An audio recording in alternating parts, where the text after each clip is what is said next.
This is a true story about a man named John Paul DeJoria. He was very poor and homeless, but later he became a very rich businessman. He also helps many people today. John Paul was born in Los Angeles, in the United States. His father came from Italy and his mother came from Greece.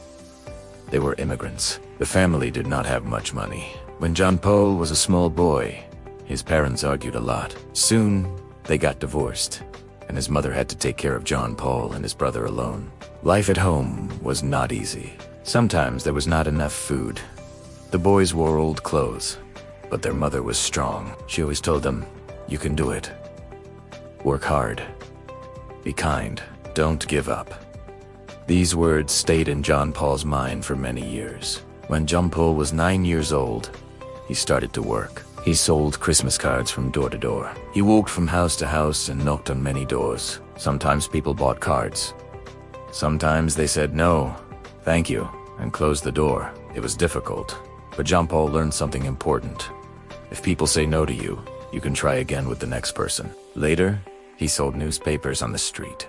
He shouted the news headlines so people would come and buy a paper. This job helped him learn how to talk to strangers and how to smile, even when he was tired. These skills were very useful later in his life as a salesman. School was not easy for John Paul. He had problems with reading and writing. Today, we call this problem dyslexia. It means reading is very hard. Sometimes teachers thought he was lazy. They did not understand his problem, but he tried his best. He did not always get good grades, but he did not stop trying. When John Paul was a teenager, life became more difficult. Some of his friends joined gangs. They did bad things. For a short time, John Paul also made bad choices. He joined a gang too. Because of this, he got into trouble and even went to a school for boys with problems. This was a very dark time for him. In that place, he thought about his life. He understood that he did not want to live like that. He wanted a better future. He decided to change. This decision was very important. It was the first big step to a new life. After high school, John Paul joined the US Navy. In the Navy, he learned discipline. He woke up early, cleaned, followed rules, and worked in a team. This experience helped him grow. He learned that you must finish your job, even when you are tired. When his time in the Navy finished, he came back to civilian life. He needed a job. First, he sold encyclopedias from door to door. Encyclopedias are big books with a lot of information. Selling them was hard work. Many people said no, but John Paul remembered his mother's words. Don't give up. He learned how to stay positive and how to keep trying, even when people closed the door. Later, he got a job selling hair products. He visited hair salons and talked to hairdressers. He learned many things about shampoo, conditioner, and hairspray. He also learned what hairdressers need and what they like. This job gave him good knowledge about the hair care business. But life was still not easy. John Paul got married and had a little son. Later, he had another child. He wanted to be a good father. But money was always a problem. There were times when he could not pay all the bills. One very difficult time came when he lost his job. His wife left him. He was alone with his small son. Soon, he did not have enough money to pay the rent. The landlord told him he must leave the apartment. Hey ade, no home. John Paul and his son slept in a car. They were homeless. Imagine this. You are a father. You have a small child. You sleep in a car. You have very little food.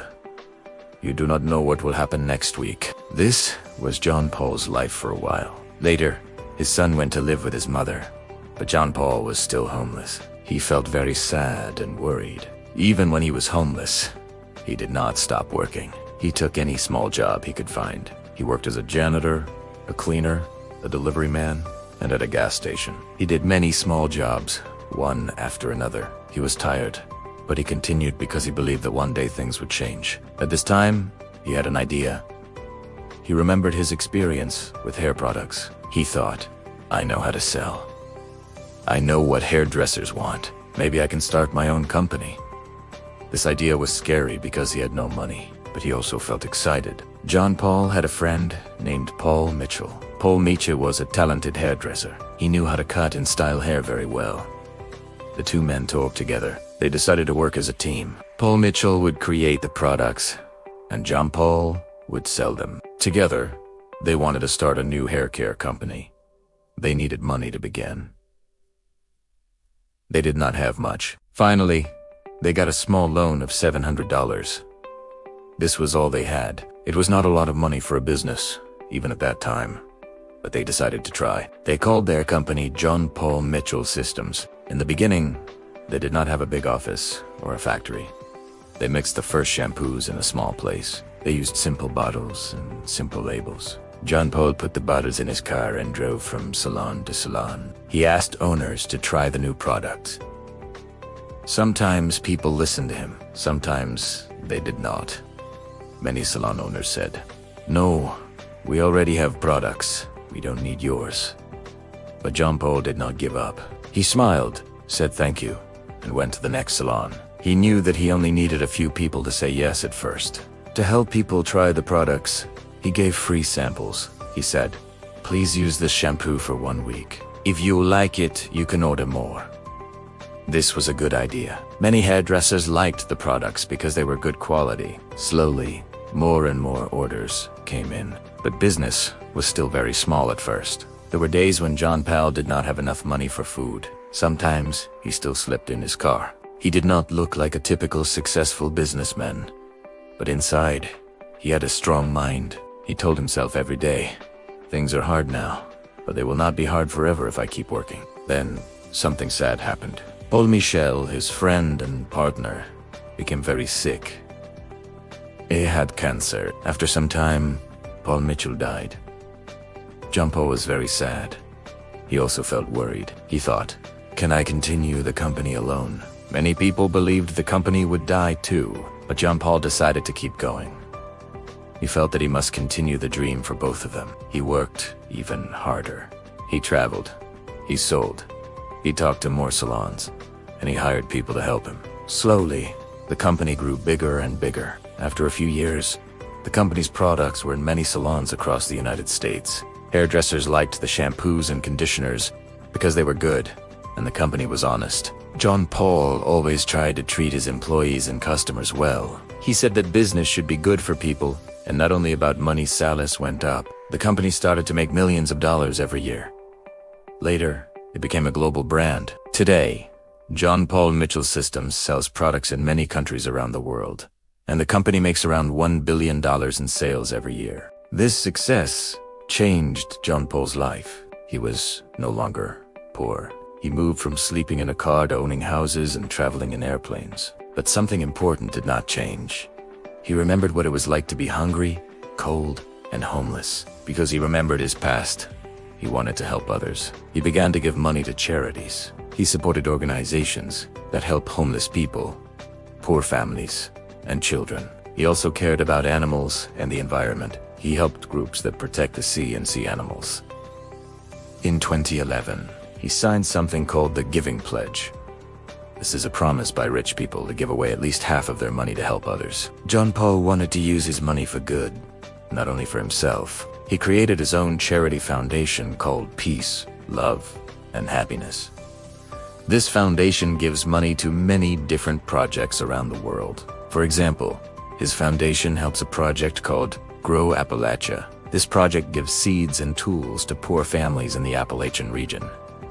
They learn to grow their own food. In this way, people can eat better and spend less money on food. He also supports a group called Sea Shepherd. This group works to protect whales and other sea animals. They try to stop illegal fishing and help keep the oceans clean.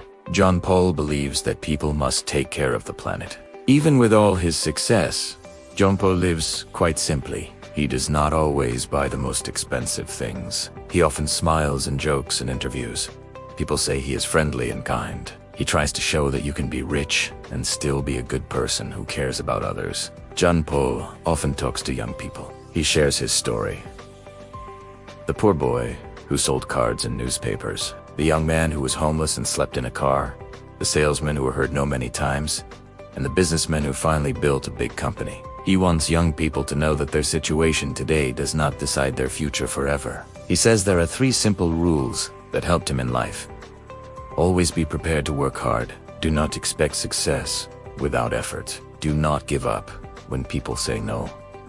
A no is not the end. It is just one step on the way to yes. Help others when you can. Success feels better when you share it. These rules are easy to understand, even at a 2-level English. But they are powerful.